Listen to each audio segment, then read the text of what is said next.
Caperucita Roja, la oscura y sorprendente historia que no conoces. Caperucita Roja, esa historia que hemos escuchado desde niños, tiene un trasfondo tan oscuro como fascinante. Lo que parece un inocente cuento infantil con moralejas simples y finales felices, oculta siglos de simbolismos, leyendas macabras y advertencias sociales. Pero ¿qué pasaría si te dijera que este relato aparentemente destinado a enseñar a los niños a ser obedientes está cargado de tabúes sexuales, magia oscura y referencias históricas escalofriantes? En este viaje te llevaré por las versiones más perturbadoras de Caperucita, sus raíces históricas y los ecos culturales que han mantenido viva su llama durante siglos. ¿Estás listo para descubrir la cara siniestra de este clásico? Bienvenidos a Mauro en el lado B. Aquí explicamos lo que otros no cuentan, los secretos, las historias ocultas y los aspectos más fascinantes y oscuros de cosas que creíamos conocer. Si disfrutas de estos viajes por lo desconocido y te apasionan los misterios que se esconden detrás de lo cotidiano, este es tu lugar. Comencemos. Los cuentos no son tan inocentes como parecen. Desde su concepción, Caperucita Roja ha sido espejo de los temores y las normas de las sociedades que los contaron.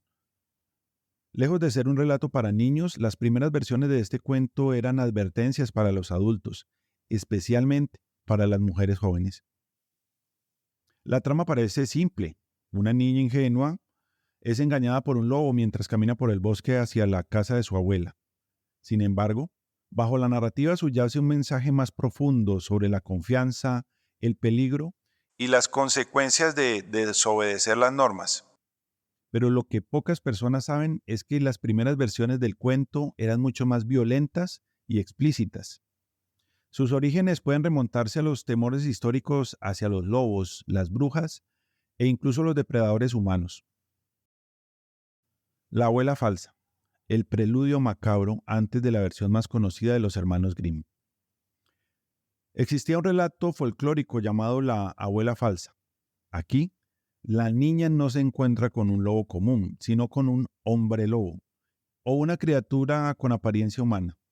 Este personaje no solo devora a la abuela, sino que guarda su carne y su sangre para que la protagonista la consuma al llegar a la cabaña. La narración es tan grotesca como simbólica. Cuando la niña se da cuenta de que está comiendo a su propia abuela, el cuento toma un giro aún más perturbador. Luego, el lobo la convence para que se desvista y se acueste con él. Pero la niña, usando su ingenio, logra escapar. Este relato incluye elementos que sugieren canibalismo, rituales oscuros y metáforas sexuales que reflejan las normas y temores de la época. En 1697, Charles Perrault adaptó la historia para la corte francesa de Le Petit Chaperon Rouge. En esta versión, la niña no solo es ingenua, sino que su destino es mucho más trágico. Perrault elimina cualquier rescate heroico, dejando que la historia termine con la niña siendo devorada por el lobo. Lo más interesante de esta versión es la moraleja final, dirigida especialmente a las mujeres jóvenes. Las damas bien criadas no deben hablar con extraños, o podrían acabar siendo la cena de un lobo. Sin embargo, el lobo no es solo un animal, sino una metáfora de hombres encantadores, pero peligrosos.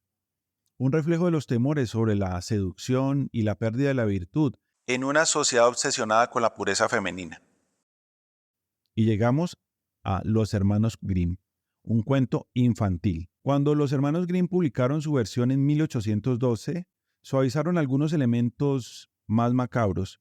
Añadieron a un cazador heroico que rescataba a la niña y a su abuela, transformando el relato en un cuento con moralejas claras: obedecer a los padres, no hablar con extraños y mantenerse siempre en el camino.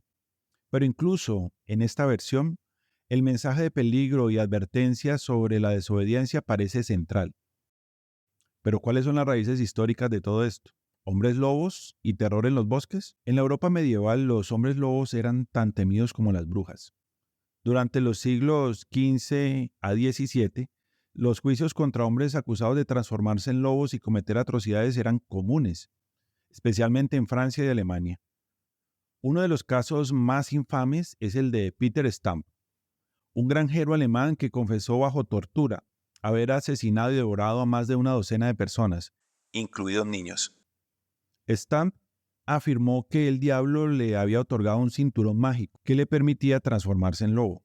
Sus crímenes, reales o no, lo convirtieron en una figura de pesadilla, y su historia pudo haber influido en relatos como los de La falsa abuela y eventualmente en Caperucita Roja. Los ataques de los lobos en la vida real. Además de los hombres lobo, los lobos reales eran un peligro constante para las comunidades rurales de Europa. Durante el pequeño periodo glacial, en los siglos XV al XIX, los inviernos extremos llevaron a los lobos a invadir aldeas y ciudades en búsqueda de alimento.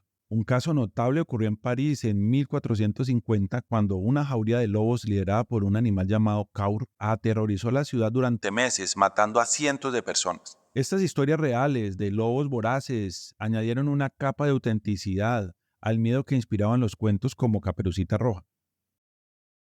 Profundicemos un poco en la simbología del cuento, que es mucho más que un lobo y una niña. Vamos con el color rojo, inocencia y tentación. El icónico caperuzo rojo que la protagonista lleva no siempre estuvo en el cuento. Fue Charles Perrault, ya lo leímos, quien introdujo esta prenda cargada de simbolismo. En muchas culturas, el color rojo representa la transición a la madurez, la menstruación y la sexualidad. Así que el caperuzo rojo se convierte en un símbolo de la pérdida de la inocencia, especialmente al enfrentarse al lobo, que representa la tentación y el peligro. Otro simbolismo, el bosque, un lugar de misterio y transformación. El bosque, donde transcurre gran parte de la historia, es un escenario recurrente en los cuentos de hadas. Representan lo desconocido, lo salvaje y lo peligroso. En Caperucita Roja, el bosque simboliza la transición de la infancia a la adultez, un camino lleno de riesgos y decisiones cruciales. No podemos dejar por fuera al lobo, que es más que un depredador.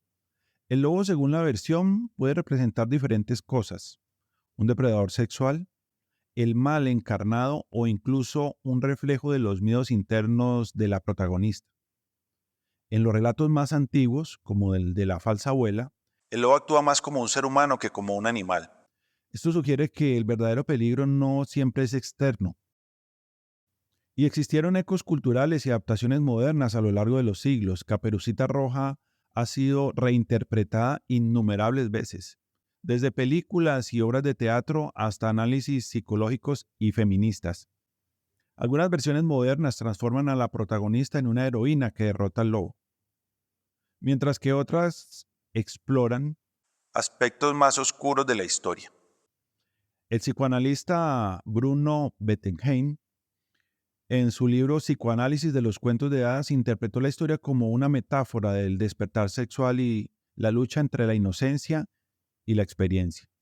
Mientras tanto, versiones cinematográficas como The Company of Wolves, en 1984, exploran abiertamente la conexión entre el cuento y la sexualidad.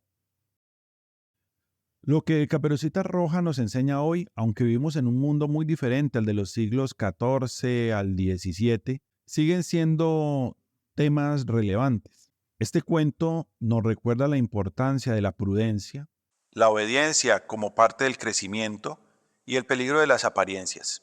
También nos invita a reflexionar sobre cómo las historias evolucionan para reflejar los valores y temores de cada época.